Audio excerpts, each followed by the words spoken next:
So আমরা IP অ্যাড্রেসের দুইটি version সম্পর্কে জেনেছি, IPv4 এবং IPv6। কিন্তু এখনও IPv6 ওইভাবে ব্যবহার করা হয় না, IPv4ই ব্যবহার করা হয়। সো IPv4 সম্পর্কে আমরা জানব। সো IPv4 ভার্সনকে দুইভাবে এক্সপ্রেস করা হয়, একটি হচ্ছে বাইনারি নাম্বারে, আরেকটি হচ্ছে ডেসিমাল নাম্বারে। তো কিভাবে আমরা বাইনারি নাম্বারকে ডেসিমালে এবং ডেসিমাল নাম্বারকে বাইনারি নাম্বারে কনভার্ট করব তা আমরা এখন দেখব। এখানে আমাদের একটি বাইনারি IPv4 এর অ্যাড্রেস দেওয়া আছে। সো এই অ্যাড্রেসটিকে আমরা এর সমতুল্য ডেসিমাল নাম্বারে কনভার্ট করব। সো এখানে আমরা দেখতে পাচ্ছি এই 8টি বিট দেওয়া আছে। এই 8টি বিটকে আমরা আইপির ক্ষেত্রে অক্টেট বলি, অর্থাৎ এই ডটের আগ পর্যন্ত যে 8টি বিট আছে এটি হচ্ছে নাম্বার 1 অক্টেট। তার পরবর্তীতে এটি হচ্ছে 8টি বিট নিয়ে নাম্বার 2 অক্টেট, এটি হচ্ছে 3 নাম্বার অক্টেট এবং এটি হচ্ছে 4 নাম্বার অক্টেট। অর্থাৎ একটি IPv4 ভার্সনের আইপি অ্যাড্রেসে 4টি অক্টেট থাকে এবং প্রতিটা অক্টেটের মধ্যে 0 থেকে 255 পর্যন্ত রেঞ্জ থাকে, অর্থাৎ এর মধ্যে 256টি অ্যাড্রেস এর মধ্যে দেওয়া যায় প্রতিটি অক্টেটের মধ্যে। সো এখানে আমরা যে বাইনারি অ্যাড্রেসটি দেখতে পাচ্ছি এর মধ্যে যে 1 বিটগুলো আছে, 1 বিটগুলো হচ্ছে সাবনেট মাস্ক বিট এবং 0 বিটগুলো হচ্ছে হোস্ট বিট। এখন আমরা এটিকে তার সমতুল্য ডেসিমালে কনভার্ট করতে গেলে প্রথমে আমরা দেখব যে যে জায়গায় 0 আছে অর্থাৎ হোস্ট বিট আছে সেই জায়গায় 0 বসবে এবং যে জায়গায় 1 আছে তার পজিশন বসবে। অর্থাৎ এইখানে এই বিটটির পজিশন হচ্ছে 2 টু দি পাওয়ার, পজিশনটি হচ্ছে 0, এটি হচ্ছে 2 টু দি পাওয়ার 1, এটি হচ্ছে 2 টু দি পাওয়ার 2, এটি হচ্ছে পজিশন 3, 4, 5, 6, 7 এইভাবে হচ্ছে এগুলার পজিশন। সো আমরা শুধুমাত্র 1 যে বিটগুলো আছে সেই বিটগুলো নিব এবং যোগ করব। আমরা 0-এর জায়গায় 0 লিখব, তাই 0 যোগ করলে যে কোনো সংখ্যার সাথে যোগ করি তাহলে সেই সংখ্যাটি হবে। সো আমরা 0 আর এখানে লিখলাম না, যোগ করলাম না। এখানে 1 যে আছে 1 এর পজিশন হচ্ছে 2 to the power 1, 2 to the পাওয়ার 1 যদি হয় তাহলে এর 2 টু দি পাওয়ার 1 এর ভ্যালু হচ্ছে 2। সো আমরা এখানে লিখলাম 2, অর্থাৎ এই অক্টেটটির ডেসিমাল নাম্বার হচ্ছে 2। এখন আমরা ডট দিলাম। এখন যদি আমরা এই অক্টেটটির ডেসিমাল নাম্বার বের করি তাহলে আমরা এখানে আছে 1 এর লোকেশন হচ্ছে 0, 2 টু দি পাওয়ার 0 এবং 2 to the power 0 equal to হচ্ছে 1। তার পরবর্তীতে এখানে 1 আছে, এটি এর পজিশন হচ্ছে 0, 1, 2, 2 to the power 2, 2 to the power 2 সমান হচ্ছে 4। সো এই দুটির মাঝখানে হবে প্লাস। এখন এই দুটি যোগ করলে আমাদের হয় 4 + 1 5। এই অক্টেটটির ভ্যালু হচ্ছে ডেসিমাল ভ্যালু হচ্ছে 5 এবং তার পরবর্তী এই অক্টেটটির এইখানে আছে 1 এবং এই 1 এর পজিশন হচ্ছে 0, 1, 2। সো এখানে হবে 2 to the power 2, 2 to the power 2 equal to হচ্ছে 4। এখানে আরেকটি 1 আছে, এটির পজিশন হচ্ছে 3, 4।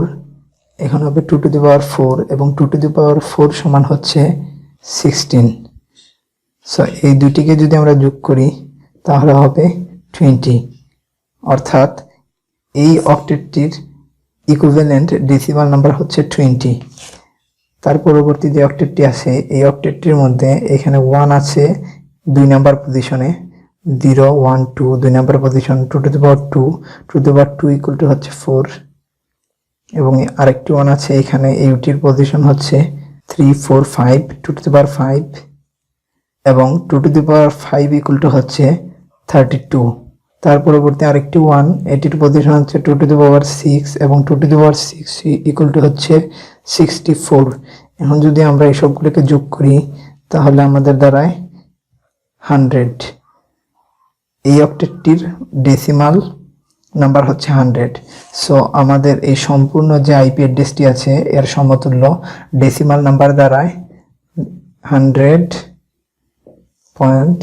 এখান থেকে দ্বিতীয় অক্টেট থেকে 20, তৃতীয় অক্টেট থেকে 5, চতুর্থ অক্টেট থেকে 2। এই আইপি অ্যাড্রেসটি, বাইনারি আইপি অ্যাড্রেসটির সমতুল্য ডেসিমাল অ্যাড্রেস হচ্ছে এটি। এখন আমরা দেখব আমাদের যদি এইভাবে একটি ডেসিমাল নাম্বারে আইপি অ্যাড্রেস দেওয়া থাকে তাহলে ডেসিমাল আইপি অ্যাড্রেস থেকে আমরা কিভাবে তার সমতুল্য বাইনারি আইপি অ্যাড্রেস বের করব। সো প্রথমে আমরা 4th নাম্বার অক্টেটটি দেখি। 4th নাম্বার অক্টেটটিতে আছে আমাদের 2। সো আমরা প্রথমে চিন্তা করব আমরা কত নাম্বার পজিশনে যদি 1 বসাই তাহলে আমাদের সেই অক্টেটটির ভ্যালু 2 হবে।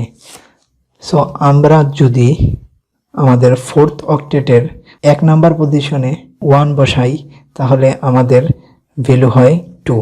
আমাদের 0 নাম্বার পজিশনে বসবে 0, 2 টু দি পাওয়ার 0 মানে 0 নাম্বার পজিশন, এটি হচ্ছে পজিশন। তাহলে এখানে যদি আমরা 2 to the power 0 equal to 1, so এখানে যদি আমরা 1 বসাতাম তাহলে আমাদের হতো 1। আমাদের 2 এর সমতুল্য বাইনারি নাম্বার বের করতে হবে। সো এখানে পজিশন হচ্ছে 2 টু দি পাওয়ার 1 এবং 2 টু দি পাওয়ার 1 সমান হচ্ছে 2। সো আমাদের এখানে দরকার 2। সো এখানে যদি আমরা 1 বসাই তাহলে আমাদের 2 হয়ে যাচ্ছে। তার আগে যে 6টি বিট আছে সেই 6টি বিটে আমরা 0 বসিয়ে দেব, 6টি 0। এবং তৃতীয় অক্টেটের মান আমরা কিভাবে 5 করব। সো আমরা জানি এখানে আমরা জানি যে এই 2 নাম্বার যে পজিশন আছে এই 2 নাম্বার পজিশনে যদি আমরা 1 বসাই তাহলে আমাদের হয় 4। এই যে 2 টু দি পাওয়ার 2 মানে 2 নাম্বার পজিশনে 2 to the power 2 equal to 4। এই 4 এর সাথে যদি আমরা 1 যোগ করি তাহলে আমাদের 5 হবে। সো 1 হবে এখানে 2 to the power 0 equal to 1। So এখানে যদি আমরা আরেকটি 1 দিই তো আমরা 1 বসাই তাহলে আমাদের হয় 1 এবং 1 এর সাথে 4 যদি যোগ করি তাহলে আমাদের হবে 5 এবং 4 যদি আমরা বের করতে চাই তাহলে আমাদের 2 to the power 2 equal to হচ্ছে 4 এবং 2 টু দি পাওয়ার 2 এর পজিশনে আমাদের 1 বসাতে হবে আরেকটি। আর মাঝখানে আছে 1 নাম্বার পজিশন আমরা বসাবো 0। সো এই 3টি বিটে হচ্ছে আমাদের 5 এবং বাকি যে 5টি বিট রয়ে গেছে সেটিতে আমরা 0 বসিয়ে নেব। একইভাবে এখন যদি আমরা 20 এর সমতুল্য বাইনারি নাম্বার বের করতে চাই তাহলে আমরা দেখব আমাদের পজিশন 4 এ যদি আমরা যাই তাহলে আমরা দেখতে পারি 2 to the power 4 equal two হচ্ছে 16 এবং 16 এর সাথে 4 যদি যোগ করি তাহলে আমাদের হবে 20 মানে এই সংখ্যাটি। এবং 4 হবে আমাদের কত নাম্বার পজিশনে 1 বসালে 4 হবে আমাদের 2 নাম্বার পজিশনে 1 যদি বসাই 2 to the power 2 equal to হচ্ছে 4। সো আমাদের প্রথম হচ্ছে 0 নাম্বার পজিশনে আমরা বসালাম 0, 1 নাম্বার পজিশনে বসালাম আমরা 0, 2 নাম্বার পজিশনে যদি আমরা বসাই 1 তাহলে 2 to the power 2 equal to হবে আমাদের 4। এই 4 এর সাথে আমাদের লাগে আরো 16, 20 হওয়ার জন্য। সো 16 হতে গেলে আমাদের বসাতে হবে 4 নাম্বার পজিশনে 1। তো এটি হচ্ছে 2 নাম্বার পজিশন, তারপরে 3 নাম্বার পজিশনে 0, 4 নাম্বার পজিশনে আমরা বসাবো 1 এবং এই 4 নাম্বার পজিশনে যদি 1 বসাই তাহলে 2 to the power 4 equal to 60। 2 to the power 2 এর 4 এবং 2 টু দি পাওয়ার 4 এর 16 যদি যোগ করি তাহলে আমাদের হয়ে যাবে 20। নাম্বার হয়েছে 1 2 3 4 5টি এবং আরো বাকি আছে 3টি, সামনে 3টি 0 দিয়ে দেব। তার পরবর্তীতে আমরা যদি এই যে প্রথম অক্টেটটি দেখি, প্রথম অক্টেটটি হচ্ছে আমাদের 100 and 100 এর যদি আমরা সমতুল্য বাইনারি নাম্বার বের করতে চাই তাহলে আমরা প্রথমে দেখব 2 to the power 6 2 to the power 6 equal to হচ্ছে আমাদের 64। আমরা যদি চেক করি 2 to the power 7 equal to কত, 2 to the power 7 equal to হচ্ছে 128। সো 128 হলে আমাদের হবে না কারণ আমাদের আছে 100। সো তার আগে আমরা দেখব 2 to the power 6 equal to যদি আমাদের 64 মানে 64 হয় এবং 64 সাথে আরো কত যোগ করলে আমাদের হবে 100। 64 সাথে কত যোগ করলে আমাদের হবে 100, 64 সাথে যদি আমরা আরো 36 যোগ করি তাহলে আমাদের হয় 100। সো এখানে এমন কোনো পজিশন নাই যে পজিশন দিলে 2 টু দি পাওয়ার যে পজিশন দিলে আমাদের 36 হবে। আমাদের 2 টু দি পাওয়ার 5 যদি দিই তাহলে হবে আমাদের 32, এবং এই 32 সাথে যদি আমরা 4 যোগ করি তাহলে হবে 36, এবং 4 হবে আমাদের 2 to the power 2 number position থেকে। সো আমরা 6 নাম্বার পজিশনে যদি 1 বসাই এবং 5 নাম্বার পজিশনে যদি 1 বসাই এবং 2 নাম্বার পজিশনে যদি 1 বসাই তাহলে আমাদের 100 হবে। সো আমরা প্রথমে 0 নাম্বার পজিশনে আমরা দিলাম 0, তারপরে 1 নাম্বার পজিশনে আমরা দিলাম 0, এখানে আমাদের 2 নাম্বার পজিশনে আমাদের দিতে হবে 1, কারণ প্রথমে আমাদের 4 বের করতে হবে। সো 2 নাম্বার পজিশনে আমরা দিলাম 1, এখান থেকে আমরা পেলাম 4। তারপরে 3 নাম্বার পজিশনে আমরা দিলাম 0, 4 নাম্বার পজিশনে দিলাম 0, 5 নাম্বার পজিশনে আমরা দিব 1, কারণ 5 নাম্বারে এখানে আমরা দেখেছিলাম 5 নাম্বারের পজিশনে যদি 1 দিই তাহলে আমাদের হবে 32, 2 to the power 5 equal to 32, এই 32।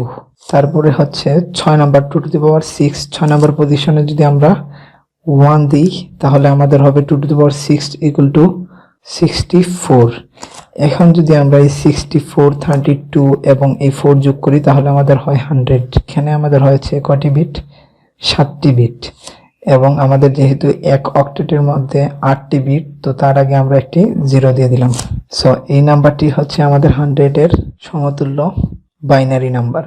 সো এখন যদি আমরা সবগুলো বাইনারি নাম্বারকে একসাথে করি তাহলে এমন হয় 010।